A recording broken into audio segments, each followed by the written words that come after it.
Hi, everybody. Happy fall and our second live stream for the fall Art Journal Snacks journal and box. And I'm really excited to play with you all today. I have some fun things on my desk. If you're just getting ready and you haven't gotten yourself some way to clean up your hands, or you're getting ready to join in with me and want to be part of this whole thing, you definitely want some way to clean up your hands, clean up your surface, protect your surface.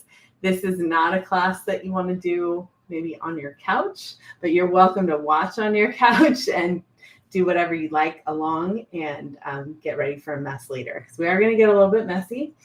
And I am super excited to play with you all today. So hopefully you can put things in the chat if you have questions or other things you'd like me to address as we move through. I'll be mostly focusing on journaling, but of course I'd love to answer your questions. And Lee is here with us if there's a pressing question that must get answered right now. So that is the plan for today. And we're going to hang out with 3 different journals. So I brought my ArtJournalSnacks journal that is for this month. I brought my auxiliary one. So this one says fall auxiliary on it. And then I brought the art journal that I've been working in currently. And this one is almost done. So I'm going to play with this one just a little bit because there's a few finishing touches I want to put into it. All right, so let's dive right in. And I wanted to show you all this page that I did. Thank you to Darla Joe, who's a ArtJournalSnacks person who sent me some ridiculously fun ephemera. And I teased some of this the other day. I think I played with some of it, but this page I just completed. I thought all these ladies looked like they would maybe be thinking something, even though they're smiling, this one in particular. So put them down. And then I started adding some watercolor and other media on top to kind of play with the sepia tones here. And the headline down here, also check out the price of these dresses, $3.98. And these were more expensive than some of the other ones, but I thought for day long, year round was an interesting phrase. So I chose to highlight that one. And I started working on the inside front cover, but hadn't gotten very far. So I thought that would be a good kind of warm up. What do I want to do here? And I wanted to show something that you can do with the ArtGraph Pencil. So again, this is a water soluble graphite pencil. And this brand makes a lot of different water soluble graphite. The nice thing about the pencil is that despite the messes we are going to make this evening, this is slightly less messy than some of the other forms of water-soluble graphite that they make. So it just feels really nice on the surface of the page. It goes on with a really rich graphite color. And I'm getting good coverage here just using the side of the pencil because I have a plan. I'm going to take the brush and I'm going to move this graphite around. You can see that just with a little bit of water, that graphite starts moving around pretty easily. And if you haven't pushed very hard, so you use the side of your pencil, you don't end up with too much streakiness from the tip of the pencil on your page, and you can get a good coat of graphite here on the page.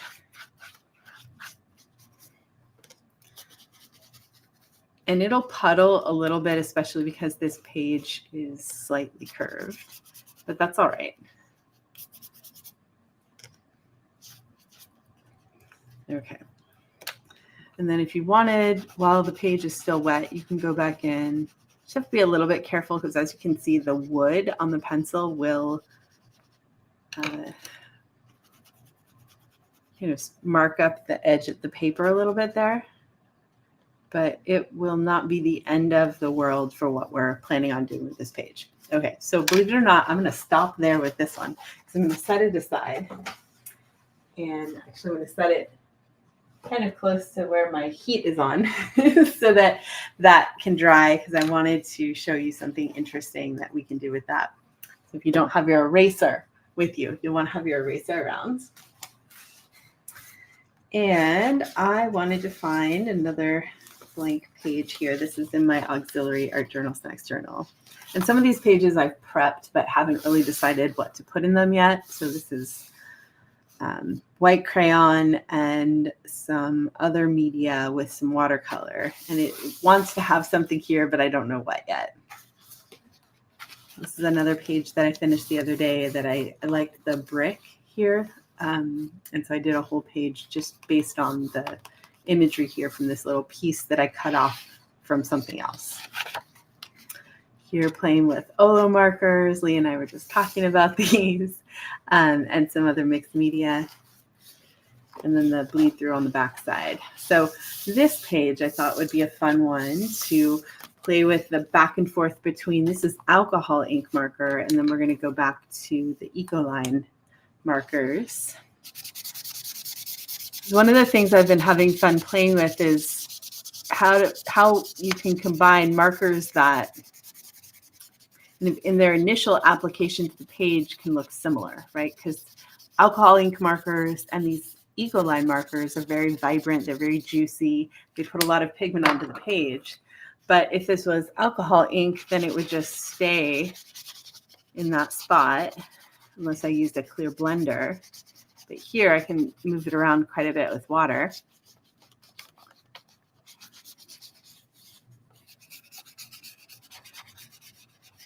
And then something that I've been finding that's interesting is that in some cases, the alcohol ink almost acts like a tiny bit of a resist. You can see it doing it a little bit right there, where it almost pushes the water-based media away.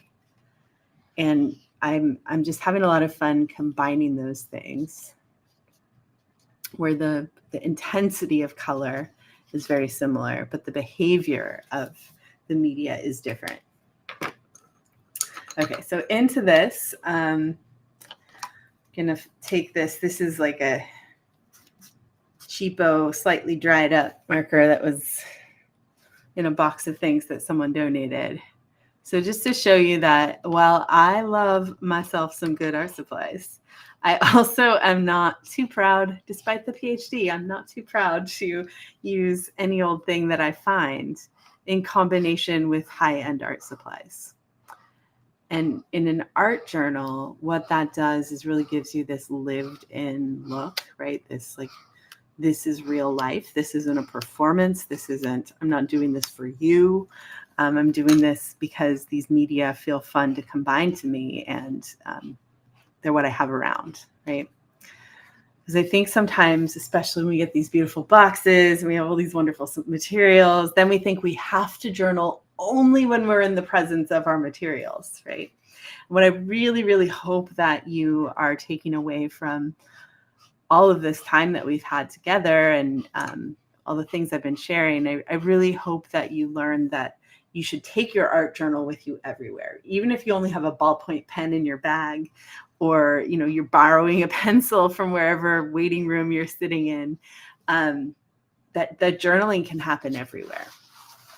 And the more that you get into that mindset, I think the more this becomes habit and it becomes a supportive companion in your life.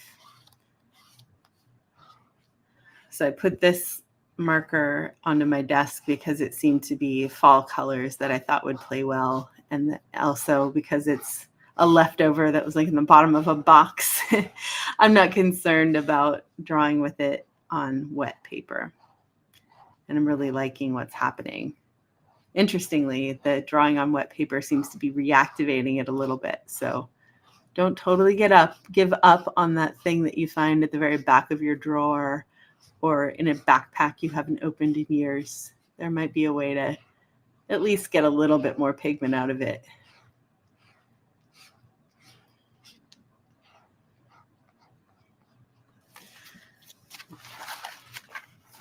So right now, this page, when I'm looking at it, it feels like it has kind of more going on over here and less going on over here.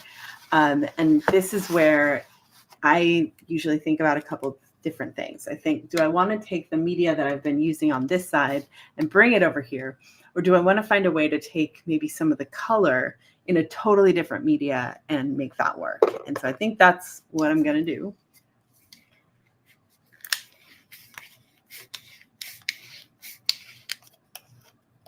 So this is nickel azo gold, which I think it's funny that the pigment of this, like the color of it, is not that different from that cheapo pen.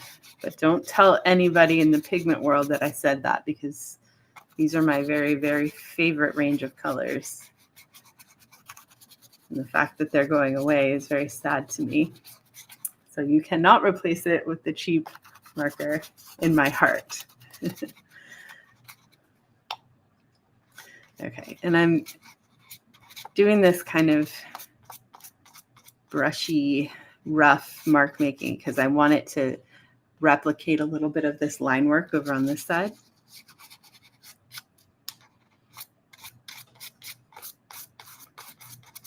I'm trying not to obscure too much of my alcohol markers, like this part in particular I really like. So I don't want to lose any of that. Okay, and then we're going to go to the back end of this brush that we got because it's such a great tool for scratching back into wet paint.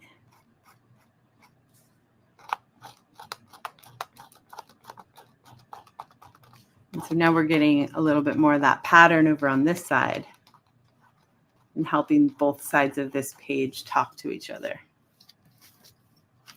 Okay.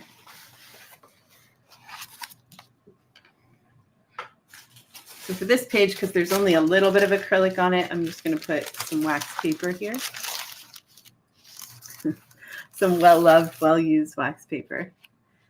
And we will, actually this page might be interesting to work on with this. Just check. Sometimes when I'm going to do something messy, I check the page before and the page after to make sure it's going to be okay. All right. So I didn't bring, maybe I have one or two leaves this time. I didn't bring leaves, but I did bring something else that to me always speaks of fall, which is root vegetables. So this is the back of a beet that I'm going to have for dinner. And I cut it into some strips. And I'm just using it to make some stamps here. And I love the pattern that these make. And this is a piece of the beet that I would otherwise be composting. And every time I have beets, I feel sad if I don't take a little time to make some art with them or do something.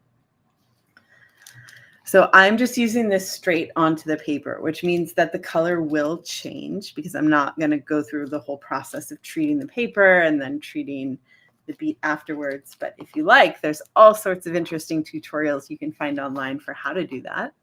You can even use beetroot or turmeric or some other very highly pigmented vegetable matter, and you can make photo prints from them.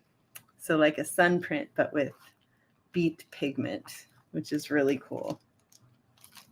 It doesn't take a lot of fancy tools, but it does take time that we don't have for this live stream. So love this pattern. You know, it's something that you can't really get with a brush or even with a traditional art tool. And then I think what I would like to do is pull a little bit of this yellow in. And this is brighter than that more buttercup yellow. It'll just help anchor the page a little bit.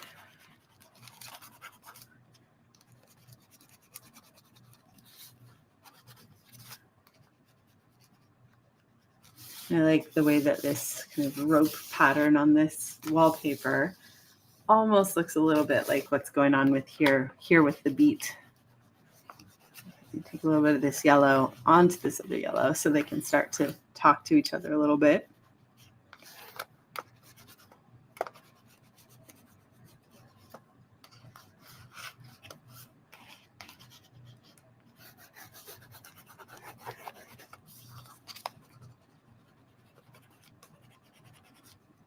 I like this up, showing you which way is up. These little odds and ends from the edges of things always make me so happy. So I'm looking for something else kind of yellowish that I have on my desk. And I do have some washi tape that has like a yellow grid pattern on it. It might be kind of fun to bring a little bit of this in. And sometimes when I don't want the washi tape to look too matchy-matchy, used to be a pretty avid scrapbooker, which was separate from my art journaling practice. And there are a lot of really cool scrapbooking tools, but I'm very sensitive to not wanting my art journal to look like a scrapbook. And that means that a lot of times I'll use the same tools, but kind of be a little bit more experimental with them.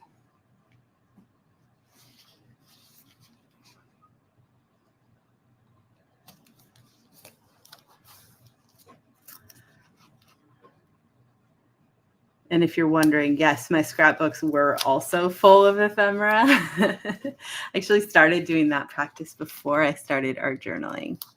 So I guess it was the precursor to this process.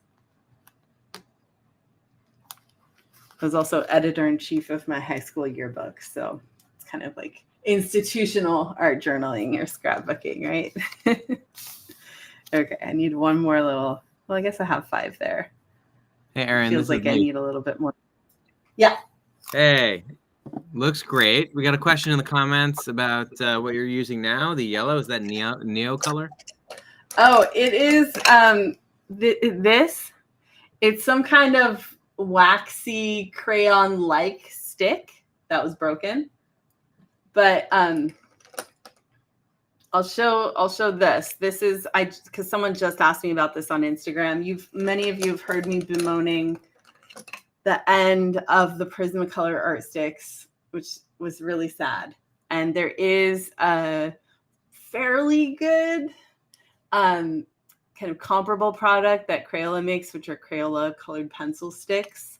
They're not quite as nice, but they will do. But these two are more colored pencil, and this one is slightly more waxy, like a crayon.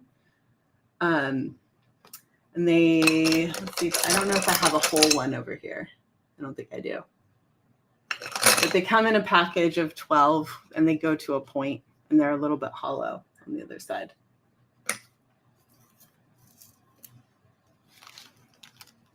I'll try to see if I can find the packaging for them or the product name at some point and I'll put it on Mix. Okay. So that I like how that's blending in and coming a little bit over onto the yellow. And then I think what I want to do is have that resist stand out a tiny bit more. Ooh, and I have something that's kind of earthy and wonderful. So we talked about the water-soluble graphite. These are Gansai Tambi watercolors, but they're tinted graphite. So they're just really rich and earthy. And I don't know how well it's going to sit on this watercolor or on the wallpaper, but it will sit nicely on the page of the art journal. In fact, it might not sit there at all. See what I said? I'm already using my fingers as a tool. We're in trouble. And I've only done one messy thing with the beet so far. Okay. So I like the idea of using these earthy colors with the beet pigment. When I think about fall, one of my favorite things about fall, like I said, are all the root vegetables and the hard winter squashes. And those are Sammy, my parrot's favorite things too. She loves delicata squash. She's probably one of my favorites too.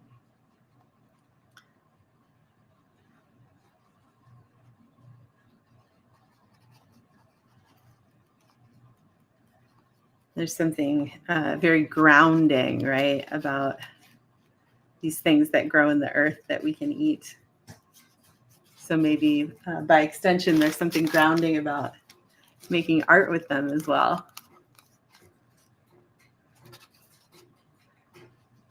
Okay. I think I'm going to take a little bit of paper towel and see if I can rub that in a little bit.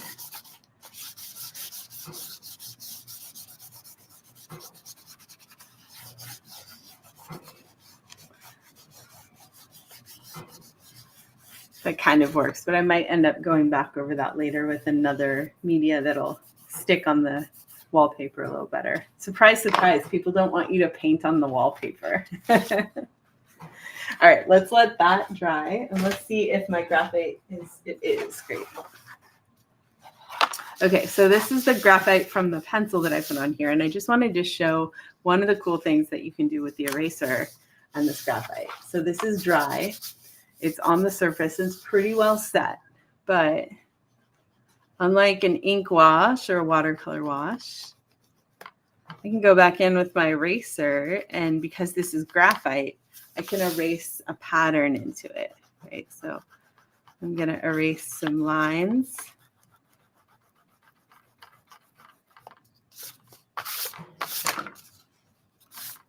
And when you have a brand new eraser, you get some nice sharp edges. Of course, if you really want those sharp edges, you can use a cutting tool and cut your eraser in a new sharp edge. Okay.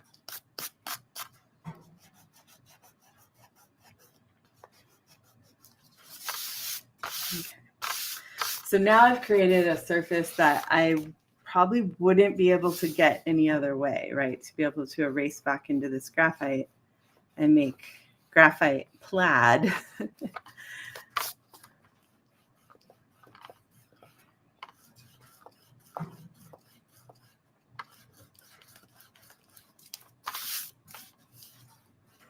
So this is a subtractive technique instead of an additive technique. And again, it's something that will just develop a little more depth into your pages. You know, something that some people have been struggling with and that we've talked about before is like, how do I know that the page is done? And what do I do when it just looks like a mishmash of everything on the page? And this is one of the things that you can think about doing is like putting things on and covering them up, or putting things on and erasing them away or changing them in some other manner. So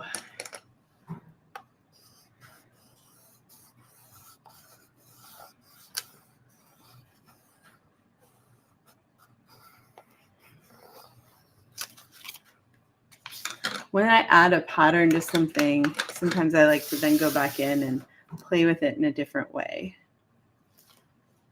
Where did that there?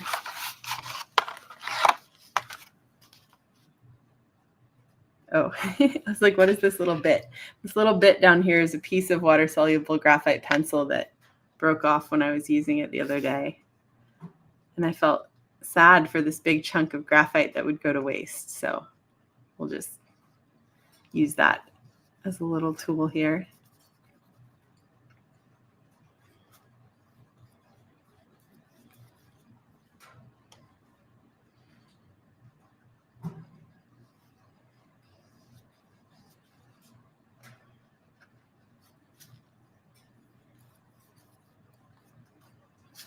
So now the pattern is standing out more on the inside of my circle.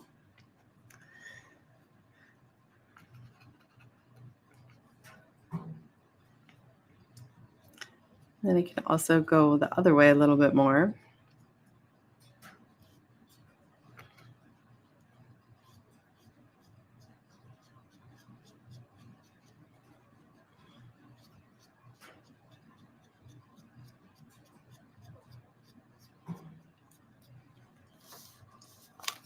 This is kind of like what sunrise was like here the other day. We had this very spectacular, extremely dramatic fall sunrise. Everyone was talking about it all day. It was like purples and dark, and then there was a little bit of just the tiniest little bit of orange on the edge of some of the clouds. This was before it was completely light, so it was quite the show.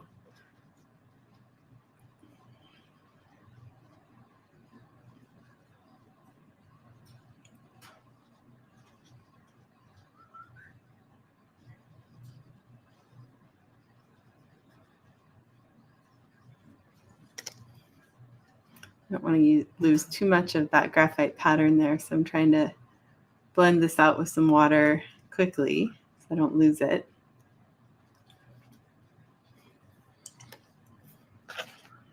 Little piece back in there. All right, so we'll let that sit and dry a little bit.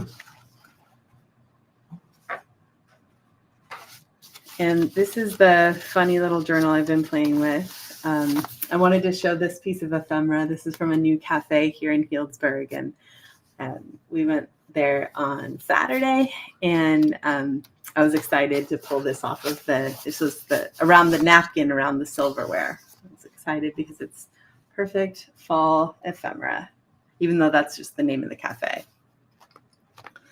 I thought I would see what the beet might do on this paper. This journal, I made it sitting on the floor at the art therapy conference in the studio. So it's just drawing paper that I've glued back on itself to make a modified accordion bound book that's all gate folded. And this page with the hand on it, I didn't trace my hand. I actually drew onto the surface the shadow of my hand as it was hovering over a table. So the whole time it's been in here, I haven't liked how, I don't know, spindly it looked or not quite right. So making some marks over the top feels better to me. It almost looks like skeleton bones. All right. That feels a little better. There's a little bit of stickiness here from where these pages were stuck together. One way to deal with stickiness on pages in your journal is either Mod Podge or matte medium. Just go right over the top of whatever that adhesive was.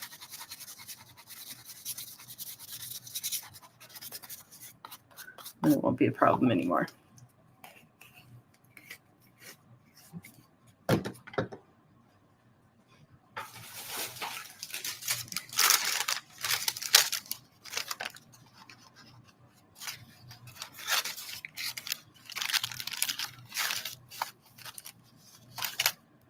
So this page, I think I was working on this a little bit last time. I just wanted to show you how it has developed because I went to the Mary Cassatt show at the Legion of Honor here and saw this beautiful quote that she said, "I work, and that is the whole secret of anything like contentment in life." And there were a lot of her prints there, and it was just really, really beautiful. So it felt like this nice way to add that onto this page. And then I had this fall feeling, fall vibes collage image. And so I was extending some of the colors there, and then this idea of morning calm. So I'm pretty happy with how this page came out. The red here, I might want to bring a little bit of that over here, but I'm not going to make that decision quite yet. Okay. And then here's this page that you saw last time and a little bit more of how it's developed. There's a cafe here called Quail and Condor that makes ridiculous baked goods. So I took my parents there on Sunday. And of course, I was very excited that they put 2 cups, right? So one on the outside and then one that was inside with the hot drink in it. So I had a perfect piece of ephemera I could save. Didn't even have to wipe off the coffee. So that was a fun find.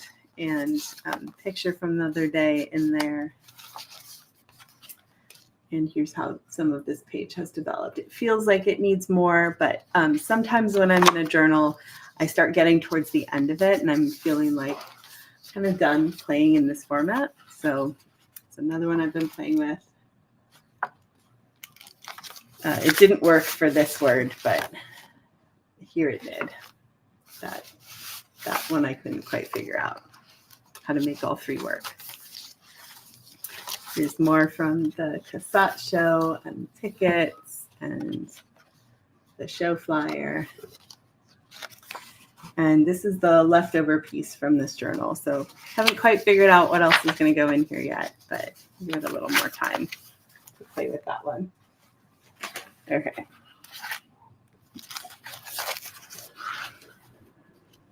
All right, let's find another blank page to play on. Lots of leaf prints in this journal. Here we go.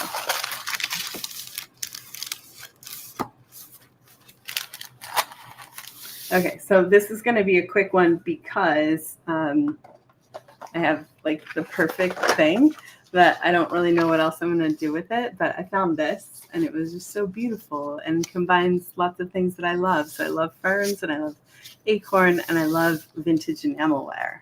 So this just absolutely needed to be in here. And I'm thinking, one of the things I'm thinking about is like, I could cut a little bit of this away so I have a little bit more of the white of the journal page so it doesn't look quite so much like I just tore a page out of a magazine and stuck it down. So I think that's probably a good choice. And then, of course, we'll save this piece that I'm cutting away because I don't know, might come in handy.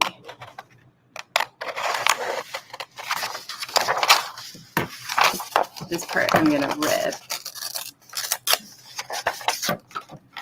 I'm going to do the same thing here. I'm going to switch to more detailed scissors.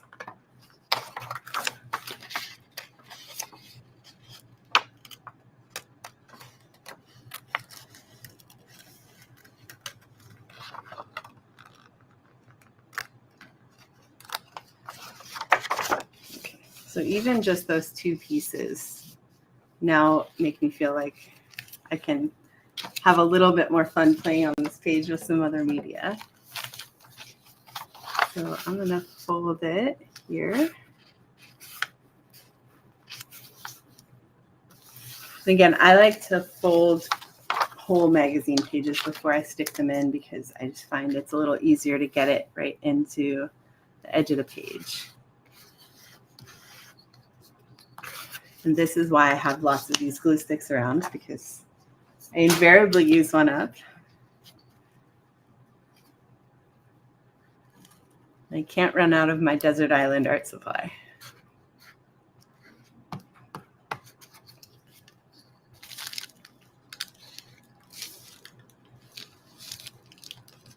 And they do make larger ones of these glue sticks, but one of the things that I think is useful about using the smaller ones is, especially as an art therapist, is not everybody's great about putting the lids back on. And it's such a bummer if you have a big one that is all the way dried out. So I like to use the smaller ones. They travel a little better as well. Okay. So I wasn't paying a lot of attention when I folded that because I'm going to miss some of these acorns. So I think what I'm going to do actually is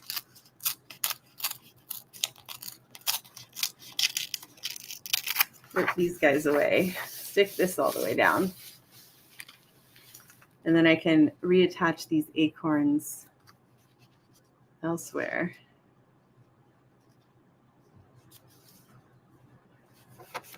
Now the page is starting to feel a little bit more like mine instead of whoever art directed this page.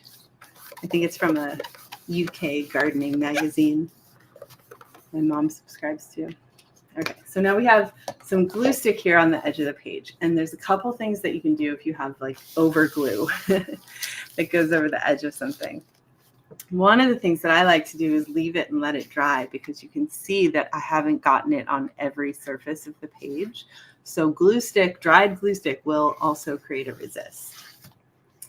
But you can also see, what other materials you might have around that you could layer on there. This is more of that paper that I used last time that has this interesting, it's almost like a fabric-like texture. It'd be kind of fun to stick some of this on here.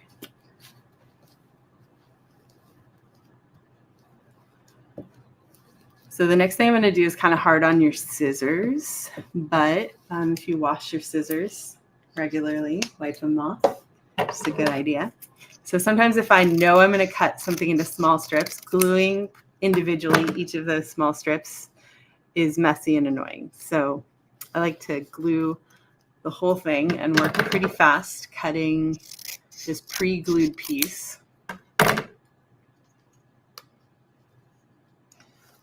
We won't talk about what's happening to my fingers right now. I'm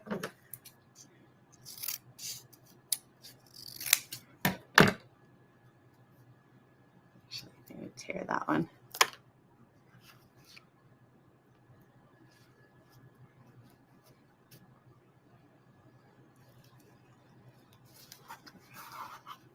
So I went over the straight line there so that I can start to make these pieces weave together a little bit more.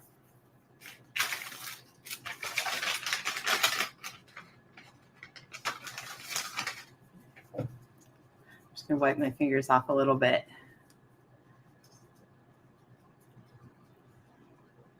And then this edge down here, one thing that can be kind of interesting to play with, this is a black paint pen.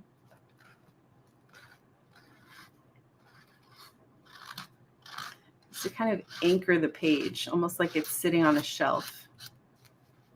And this helps with that torn edge of the paper. And it also gives it a jumping off point.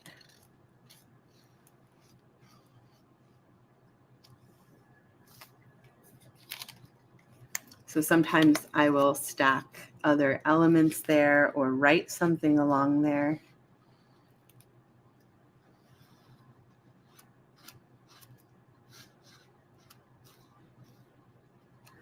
Something really simple like that can start to make the page feel a little closer to how I want it to feel. Set that aside. Go back to this other one. And I promised to play with the spray a little bit.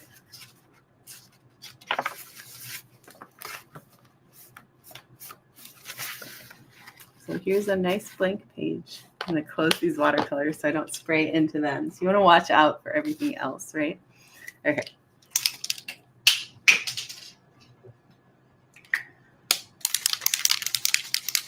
So learn from me and always shake it with the lid on, just in case. And I'm actually going to spray this page first with water. It's just plain water that I'm spraying the page with. And then I'm going to spray. So see how I get like a nice concentrated area, and then it kind of fades out from there. And then I thought it might be fun, just, you know, for the sake of making good messes, I'm going to take my beet and I'm going to use my beet like a brush to move this pigment out. So while the pigment is still wet before it dries, and you can slow that process down by getting the page wet, so it's actually sitting in a little puddle of water there in the middle of the page.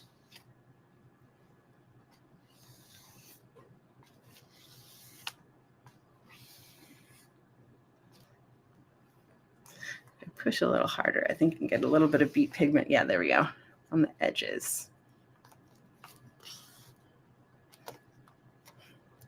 I think this beet stamp might be done. Good thing I have some more.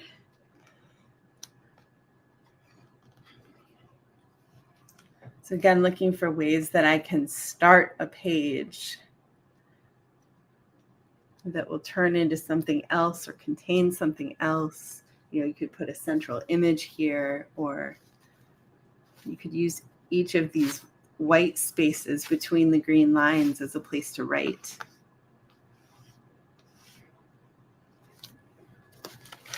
Turn this.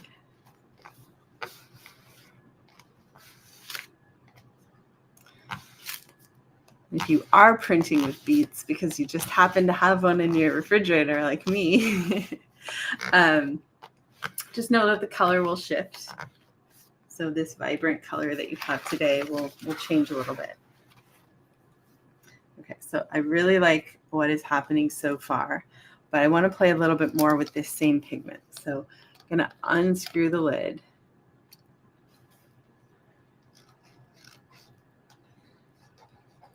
I'm going to use the end of the spray cap.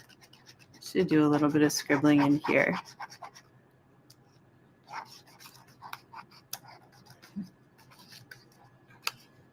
Lately, I've been having this interesting back and forth in my mark making between very wild mark making and very controlled geometric mark making.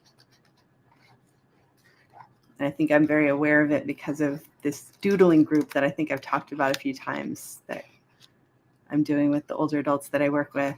And it's making me very aware of the types of marks that I normally gravitate towards, and the ones that feel comfortable and the ones that are maybe a little bit not so normal for me. So this will set in really well. And another thing that I like about this particular art spray is because it's acrylic and not water, it's water-based, but it's not watercolor. So it's not going to bleed through quite as much as some other sprays will. This looks like a tangle of something in the center there. Okay. So there's not much of anything. That might stick a little bit, but we'll just put some tissue just in case.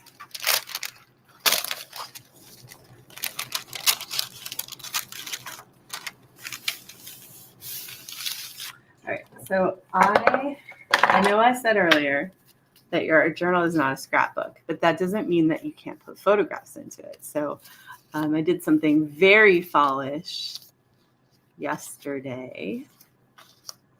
Okay, I did a couple of very fallish things yesterday. One, I went for a walk in the vineyards. The other thing I did is went to downtown Healdsburg to the Dia de Muertos, beautiful whole citywide, county-wide celebration they had. And I saw some dancers dancing with these amazing pheasant feather headdresses. And they had a beautiful community ofrenda and chalk and paint drawings on the ground. And so I took a couple of pictures and wanted to include them here in my journal.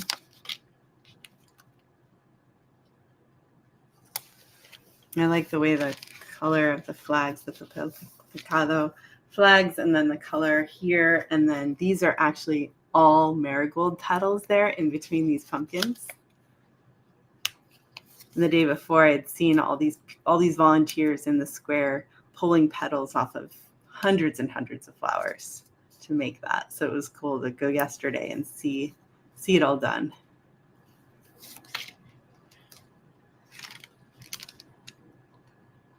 Some over here. And I have this piece of paper from the Ephemera that feels like it might be right to go onto this. And I think for this, for the sake of time, I'm going to switch over to using Mod Podge just squeezed out onto the page. So I can rip this paper a little bit at a time and be a little bit more freeform in how I incorporate it. So because I'm going to do that, I want to make sure that I put wax paper in between this page and the next page, and the other one already has it. Because otherwise you'll end up with edges of your pages that get stuck together.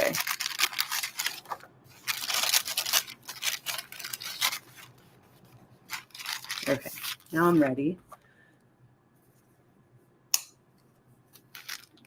I'm going to squeeze some of this out.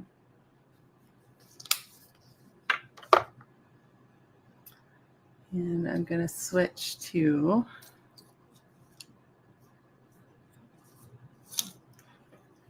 more of a grungy brush. And this is matte Mod Podge, so it's not like super matte, but I don't want to go over my pictures too much. But I do want to get a good coating of this down on the page so that I can play with ripped paper and not have to glue each individual piece. Glue sticks are my favorite art supply, but in some instances, they're not the best art supply for what you're doing.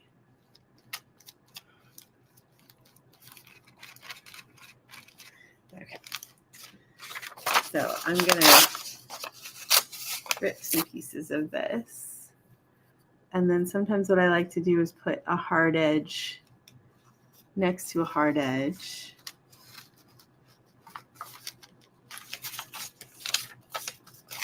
so that I can save all of my irregular edges for other places. And right now what I'm trying to do is just get these stuck where I want them.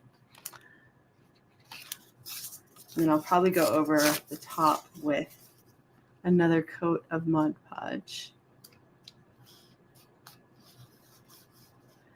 Although if I don't do that, then I still have this porous surface of the paper that I can add other media onto.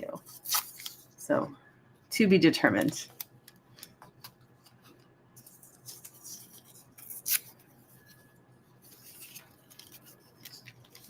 There it didn't. So because it's fall, I do have my heater on in here, so this is drying a little faster than it otherwise would.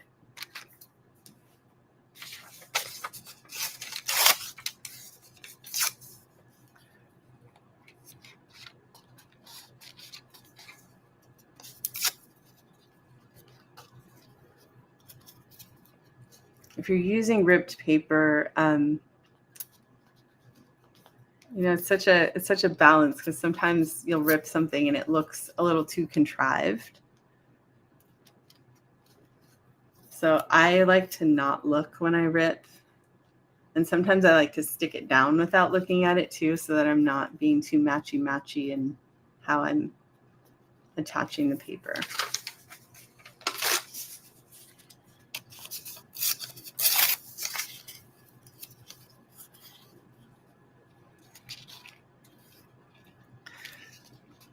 So we haven't talked about this at all in this box, but this idea of lost and found edges. So where is the line of that washi tape, and how can I cover over some of the edge of it so that it doesn't look quite so much like a straight line?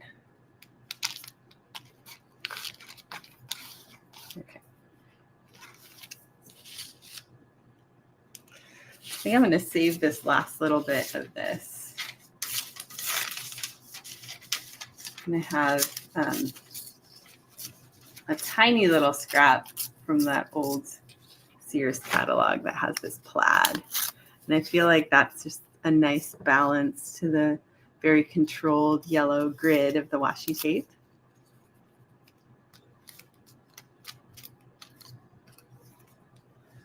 And the rest of the fall vibes here.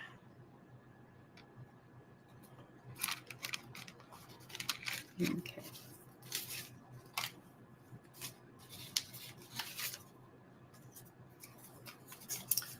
Have a little bit of this left. This is the leftover paper from that bird that I made that you may have seen on Mix. And if you didn't, I put the that page I started on the last live stream. I put it on Mix, so you can go check it out.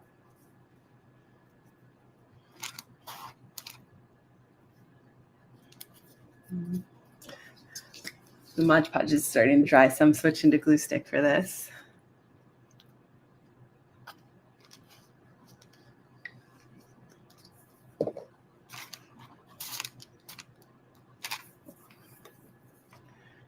All right. I was hesitating about whether I was going to do this or not, but I think I'm going to go for it. So I don't know if I've showed you this to you all in a while. This is a dowel that I carved to make into a dip pen. I'm going to dip this into watercolor ink, and I'm going to do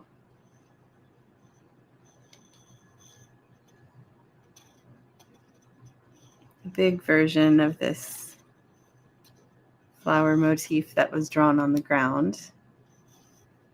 What I like about this pen is you really, really cannot control it at all.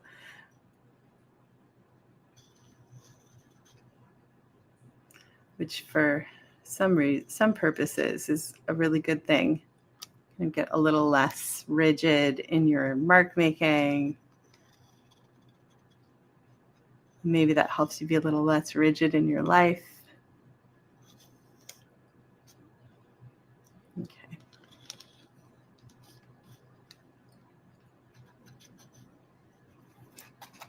All right, so that was aqua ink that I just did that with, which means it's gonna bleed and run around quite a bit.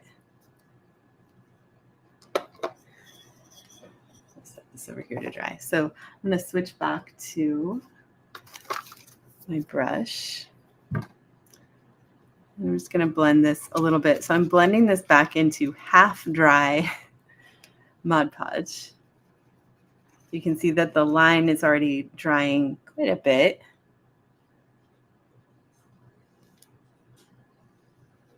And then I can add color later if I want.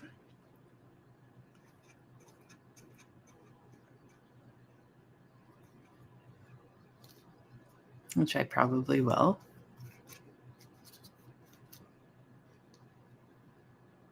I don't want to lose too much of the photograph here, but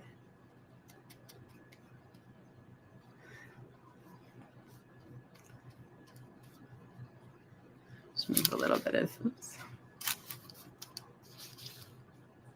So you can see down here where the Mod Podge is resisting the ink a little, which I love.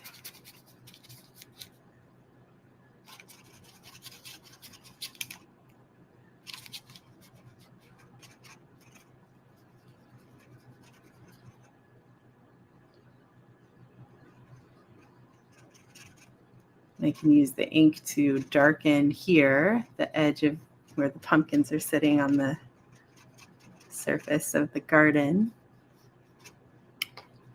And then see where it's kind of sitting in the lines of the Mod Podge here. I love that so much.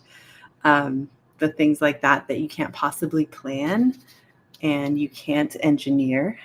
You just have to trust that the materials are going to do something interesting and kind of let them do the thing that they want to do. All right, so this page is going to probably need to dry for a while. And then I'm going to add some orange pigment and some green pigment, and then I'll probably coat it because this is watercolor ink. So if anything else wet touches it, it'll move around, which I don't want it to do. Drop that one on the floor. And let's see how these guys are doing. So this is dry now, so I can turn that page.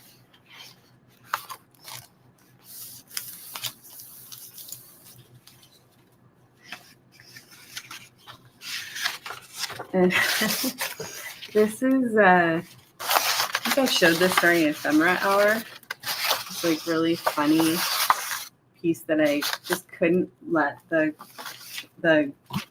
cardboard box go into the recycling. So this would be a fun thing to include into the journal as a fold out book. So I'm going to glue the whole first panel down.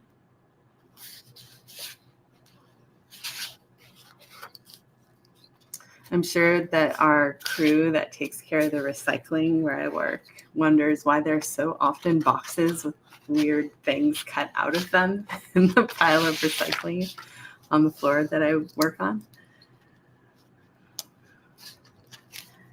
The packaging is almost always something interesting. Okay, so this is really, really thick, which is going to get that good side journal view at the end. So it's going to mean that this journal won't fold very flat. Actually, I think I'll just glue this all the way across and then let the rest of it be the fold-in part.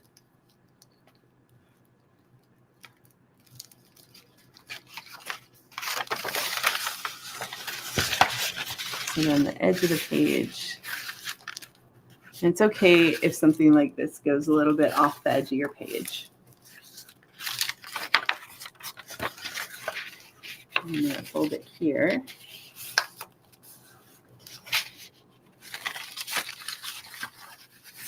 And fold it back here. I'm kind of making a little accordion fold. Fun thing to have inside of an existing journal. All right. So now this part. The other thing that would work well for this that I'm currently doing with glue stick would be double stick tape. Probably a little more efficient. I know where my double stick tape is. It is unfortunately not in arm's reach. So glue stick it is today.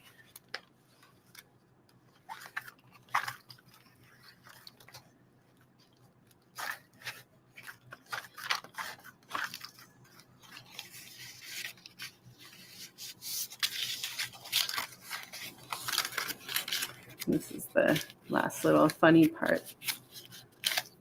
kind of tore off in a messy way. So hopefully we get both those arrows on there. Yeah. Okay. Cool. So now I have this fun little fold out book that's inside my other book. And then this can actually kind of make it into a piece that goes over the edge. So we get a little teaser of this book on the page that I just worked on.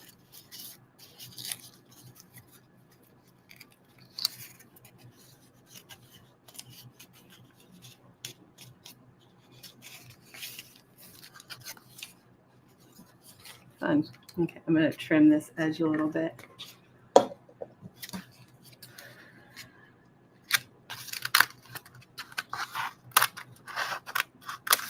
Since I told you all what my favorite fall things are, root vegetables and hard winter squash, you should, if you're here live, you should tell us in the chat what your favorite fall foods are and if you're going to art journal about them.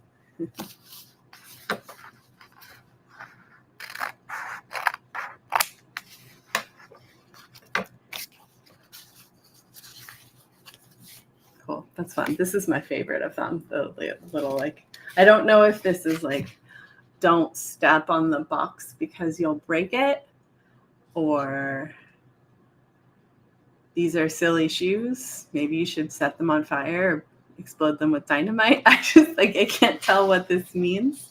I know it means something in industrial design, but it cracks me up. I mean, I would think that the fragile glass one would probably do the trick. And also, I can't imagine these people that are holding this thing wearing shoes like this. Oh, I see hay rides and caramel apples. Yeah. You're going to art journal about that? You should. Caramel apple art journal page.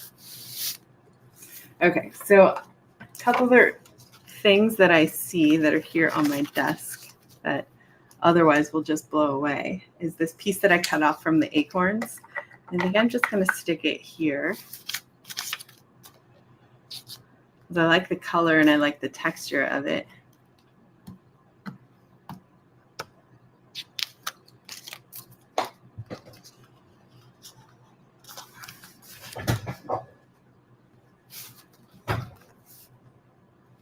Stepped on a man with a funny mustache. Let's see. Yeah. Poor guy. He's got like angry eyebrows. We could draw little eyes under here, put googly eyes there. Apple cider donuts. Oh my gosh. When I lived in New York, my favorite thing about going to fall farmers market was the smell of the apple cider donuts. I'm not a donut eater, but wow, the smell is so good. So fall.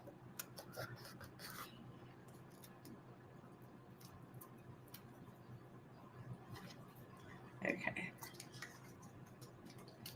So I have a couple other little photo prints that I wanted to play with. And I kept this in here because sometimes with some of these instant cameras and instant film, you have a dud, right? I don't know what I was doing. Maybe took a picture while it was in my bag or something, but it's still a piece of zinc film. And it's still got sticker paper on the back. So I thought I could maybe use it for something just to make some interesting textures. So again, this is sorry to my scissors. I will clean you later, I promise.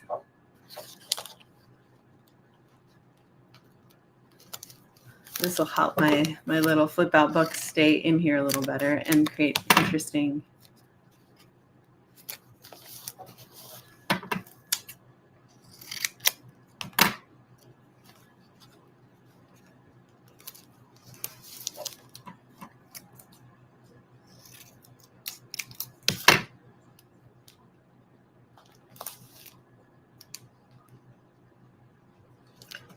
When I stick something into my journals, I'm always thinking about how to make it look like it just grew there, like it's always been there. Another thing that I could do with this one is add like some ribbon or some tabs so it's easy to open it. But it does fold back closed pretty nicely. I think it's going to be okay. All right, this is another thing that I took a picture of yesterday. It's just like something on the side of one of the buildings. Maybe I could put that here and then it looks like they're carrying an image.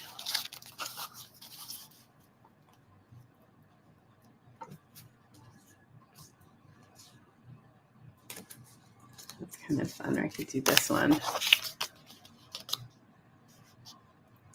don't know. What do you guys think? I think that one maybe is better. It's the barn that I look out my window with the sunset last night.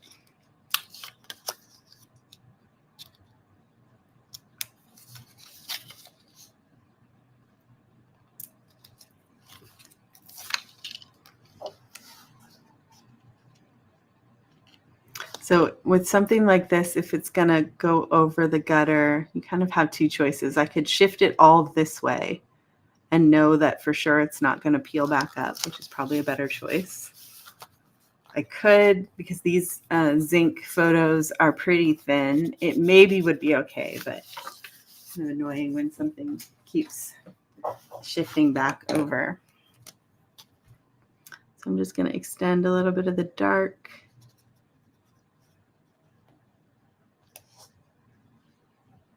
My little helper friend here.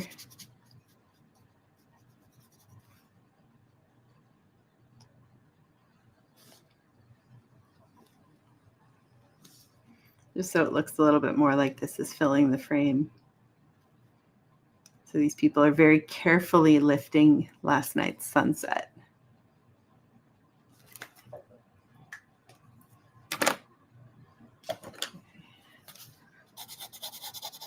I was showing this pencil to Lee earlier. This is a very old chalk pastel pencil that someone gave me. And I can just do a little bit of that on here and it helps the edge of that photo blend into everything else that's happening.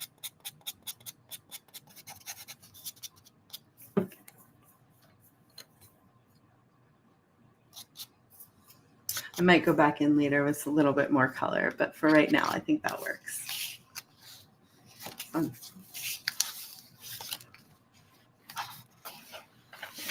This is another little piece of ephemera that I found. I love how dramatic this is with the way that the light is. This is the side of the art building, I suppose, or some sort of arts. And just the shadow that it was casting. And it felt a little bit spooky and a little bit fallish to me. So I thought it might be a good one to include.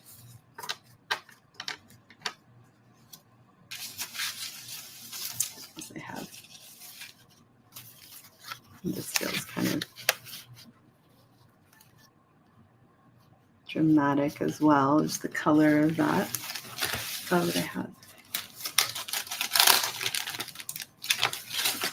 I have this weird little collection of things that are like nice fall colors.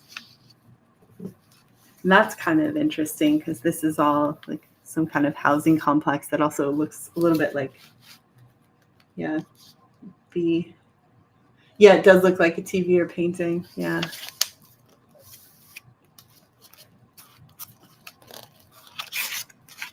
So this is kind of cool because you've got this pattern repetition here of all of these little individual dwelling areas and then the bricks. And then this is kind of somewhat brick colored.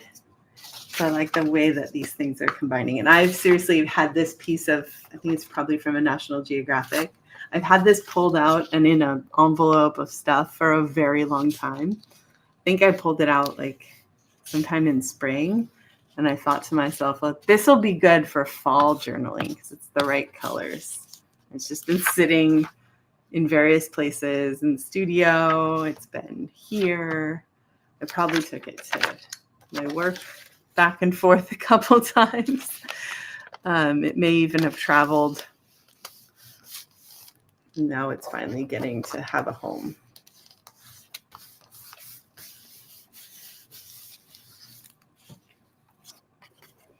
sometimes with this thicker handmade paper, if you're careful, you can get it 2 for 1.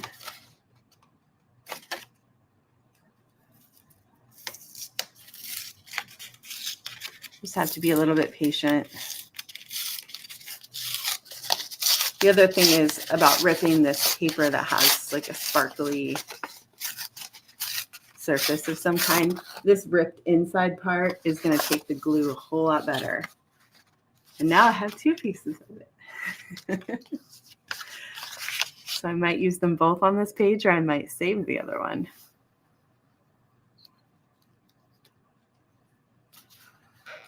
If you don't have fingernails, you could use the edge of an X-Acto knife to separate that, but fingernails are going to help you the best. Okay, so I'm going to put that right up to the edge there. That glued down really nicely. And then with this, it's got a rip in it already, and I could stick it back down carefully so that I can make the rip disappear, or I could just go with it.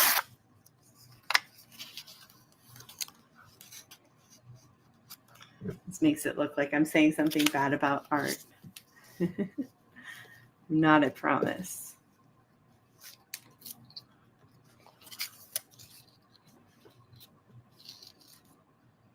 I'm just here for the interesting texture.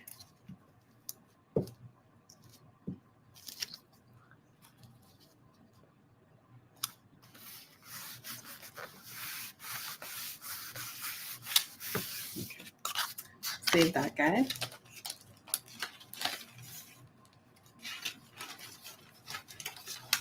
I'm finding some very interesting things in this little container.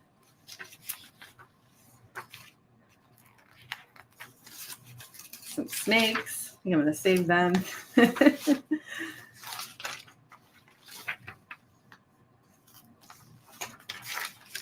And I want to find one other thing to incorporate onto this page.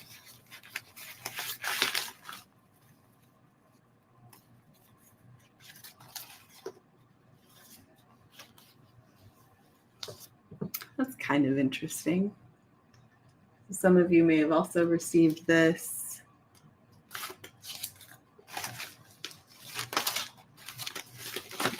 But I don't know if it looks too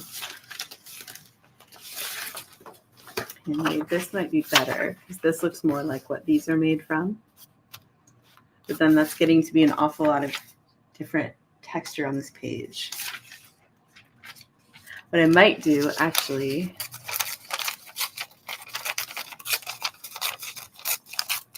is use a little bit of Texas texture here with this catalog text.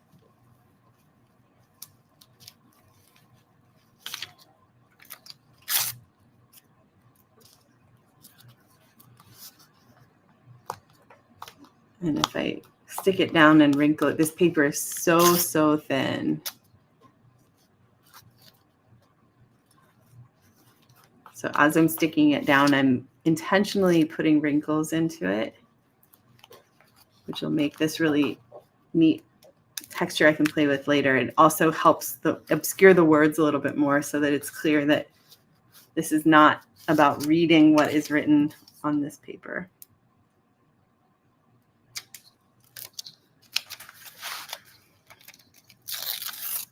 I think you can hear maybe in the sound that it's making when I'm ripping this, just how very fragile this paper is.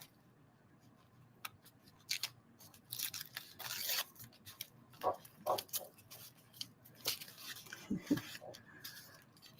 little bit of it crossing here.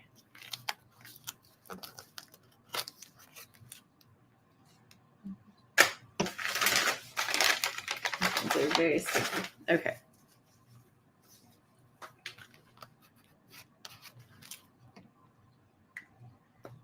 So right now, for me, this page is at that point of just kind of has a lot of stuff stuck down on it, and it's not really sure what it wants to be yet. So at that point, what I like to do is just look around my space and see what kind of things do I have that could help this page talk to the different elements a little bit more?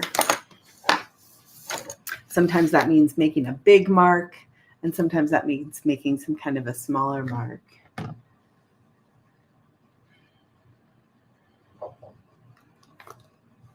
I think because there's already the dark in that photograph, this is that, I used this last time, I think it's matte medium mixed with a little bit of black acrylic. This will help my paper stick down some. It'll also just help this page blend together a little more. Sometimes it's just the white of the paper that's causing that feeling, and once you eliminate some or all of the white of the paper, it stops feeling quite so it's quite so jumbled. I guess that's the word I'm looking for. Oops. So hot tip, if this happens to you, a little bit of super glue into that spot where the brush comes off. It's sitting damp all the time and they aren't super fancy. So sometimes you need a little extra help. Modification. Okay. No sooner do I wipe my fingers off than I get them all dirty again. Okay. So I'm going to scratch away into that a little bit.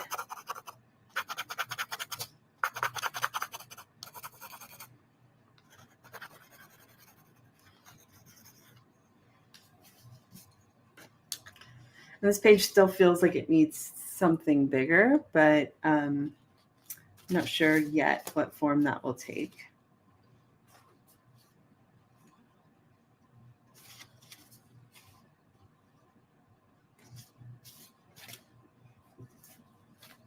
I'm just looking through some of the things that I have close at hand.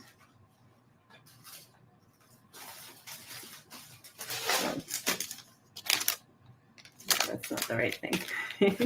I have some very interesting odds and ends right here. I could add a little bit of text in another form of paper. This is from a Croatian book that I brought back.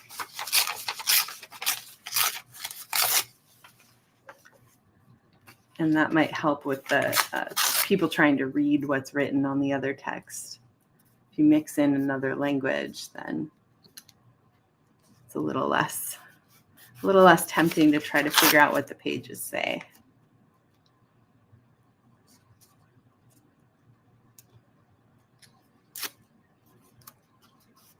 And this paper is also a little bit fragile, but not nearly as fragile as that old magazine paper. So it rips really nicely, but it's a little easier to hold together as I'm sticking it down.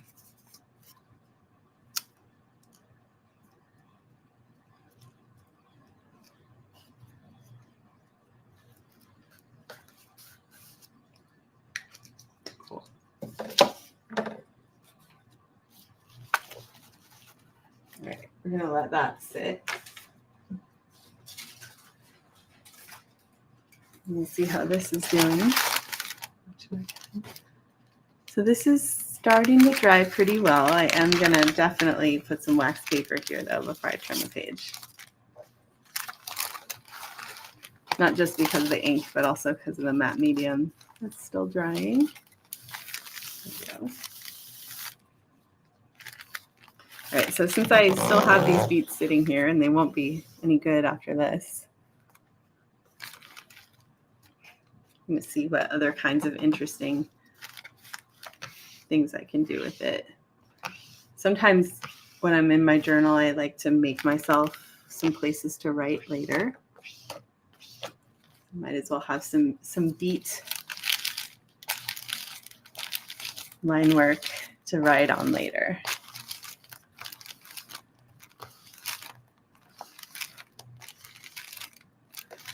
And when you do this, you don't have to have any plan about what your writing is going to be. You can just make yourself a space to write. And you don't necessarily have to do it on the same day. In fact, most of the time I don't. I'll come back to the page later.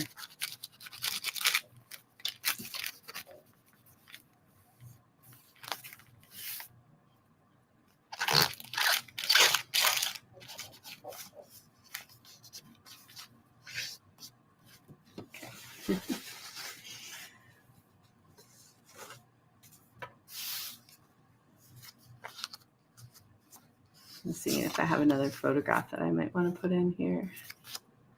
That was last night with the grapevines. I liked that I got a little squiggle of the vine itself.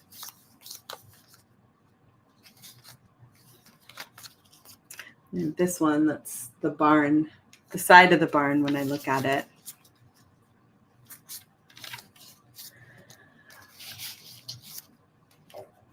Feels like that one wants to be here.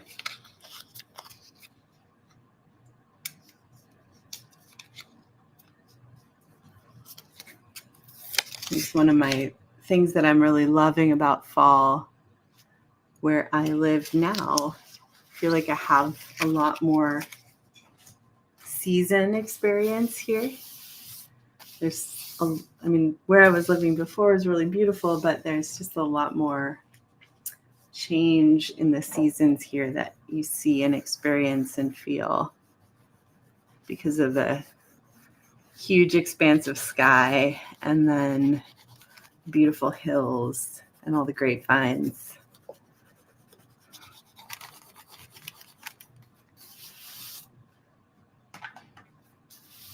So that'll make an interesting resist later. The moss that's on the side of this barn is like this almost chartreuse green.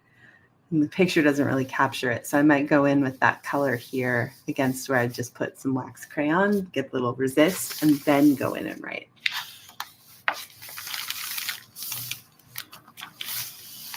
Okay, since I unearthed this, I feel like I have to use it. Otherwise, it'll just sit in my ephemera. So, Sammy, the other good thing about fall is there's easy access to one of Sammy's favorite treats, which are the mixed nuts that they start putting out at a pretty low price. And of course, I dumped them in her treat box, but then there's this fun packaging. And it has white printing on clear packaging, which gives you a fun opportunity to create a darker background and then lay this over the top.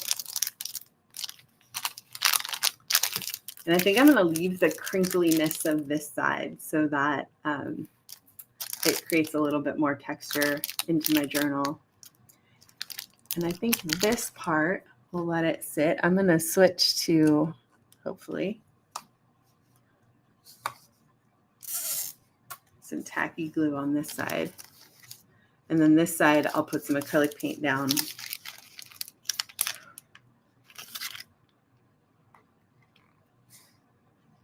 Come on, tacky glue.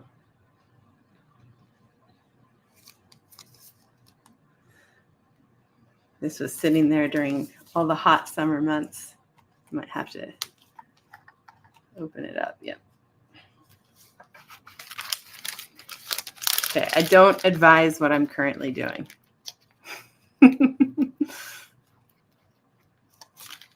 But I'll deal with it later. The reason I don't advise it is because very often, if you don't wipe it off right away, you make a situation where you will never, ever again get that lid off. Okay.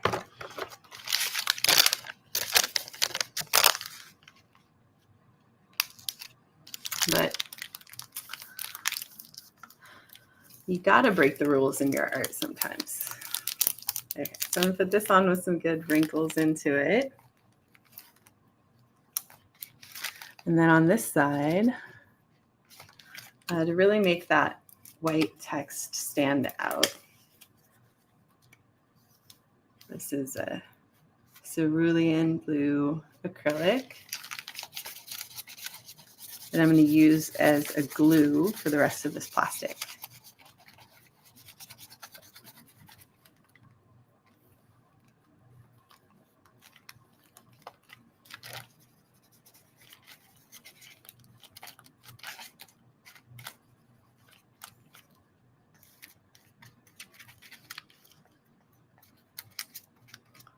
like the way the color of the nuts looks with this color. So I'll just put a little bit more of this texture on here. And what I should do is draw a picture of Sammy with a walnut half open or something and put that on this page.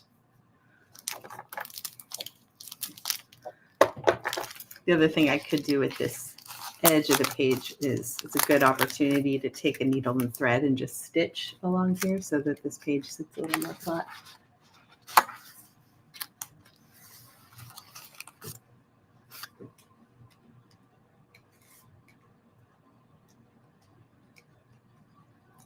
All right.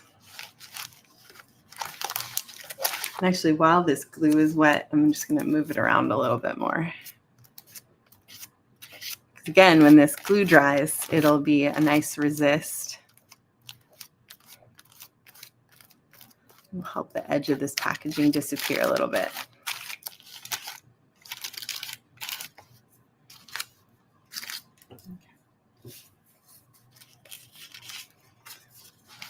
Since it's here, I might as well just use up the rest of this Croatian book page.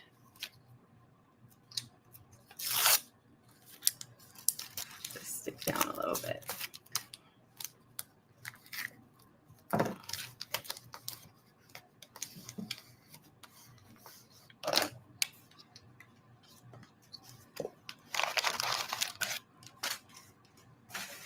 That's very sticky. I just stuck my hand into it.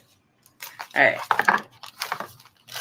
We only have a couple minutes left, so I wanted to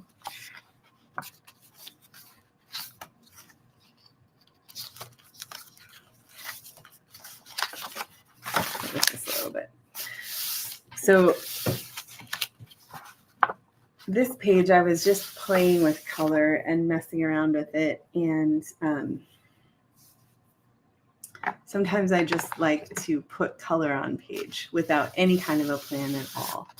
And what that does for me is I find this very soothing to make this kind of watercolor plaid, and then it creates a place that I can add more things into. So I did the plaid part first and then started playing over here just with color.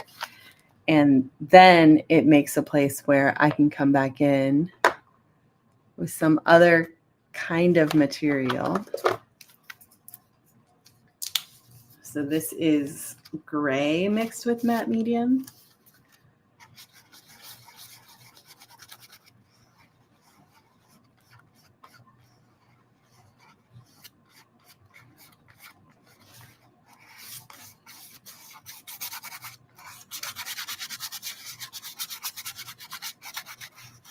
Well, I really like the pattern that I made here. I'm okay with covering some of it up because I know I can make something interesting like that again, right? Just gonna make a little kind of human form here.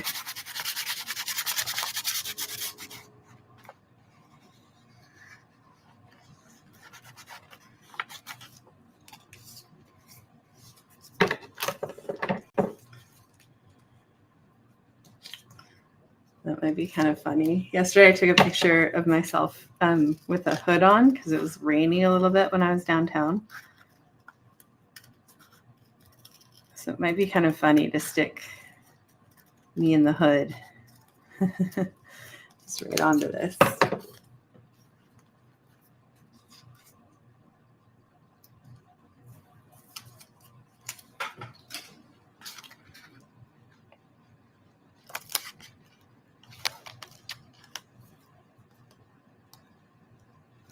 My early art journals, meaning the first couple of years that I was doing it, had a lot more photography in them, a lot more photographs, because print photographs were more of a thing.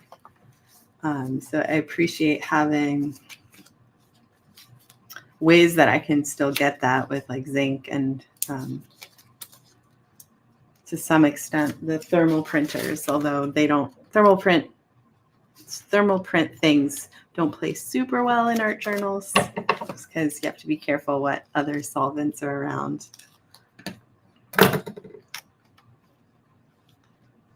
work somewhat.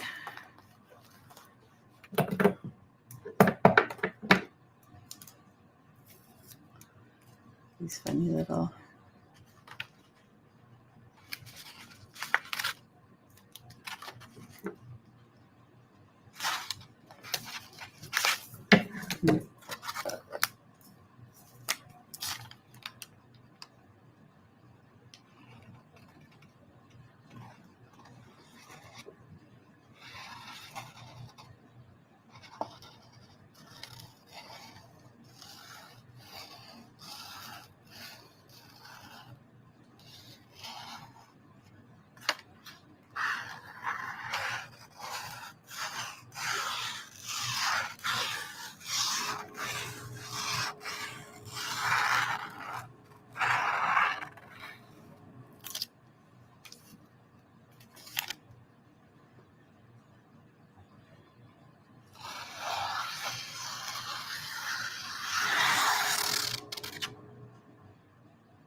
All right.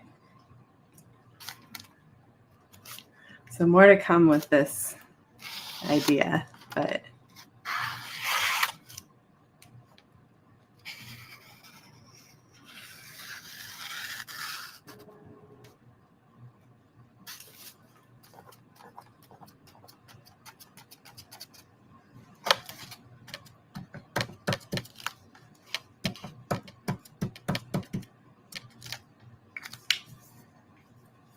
okay. We'll see what that turns into. I don't know yet. All right, everybody. It is close to the end, and we have one more live stream left for this round of our box. And I wanted to encourage all of you to reach out to me on Mix. Let me know if there are certain topics that you'd like to cover in our live stream that'll happen in November. So we have a couple of, it's almost November, but we have a couple of weeks in between. So we do have some time that you can reach out and let me know if there's certain materials that you're struggling with that you want to play with more, or what do I do when my art journal gets totally stuck together, or I open my journal and I don't know how to start. Just let me know what you'd like to cover. I would love to be useful and helpful to you all in that way. And of course, you can catch me on Mix or on Instagram. And I hope that you have had fun this evening and that you continue to journal through the rest of this week and into the future. So thank you again for joining me, and I hope that you have a wonderful rest of your day. I'm going to go eat some beets now. Y'all know what I'm having for dinner. Now that I've made some